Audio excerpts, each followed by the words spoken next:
If you are a smoker or you're looking for a way to diminish the effect of bad habits that you cannot quit, here are some pieces of advice for you. If you follow them, it will take only 3 days to detoxify your lungs. You need to give up the consumption of dairy products with 2 days before the start of detoxification process.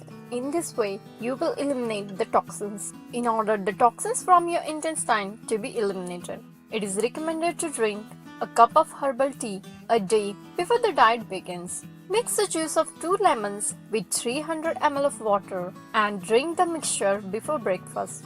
Before lunch, it is recommended to drink 300 ml of grapefruit juice and another 300 ml of carrot juice in order to improve the breathing system and to alkalize the blood.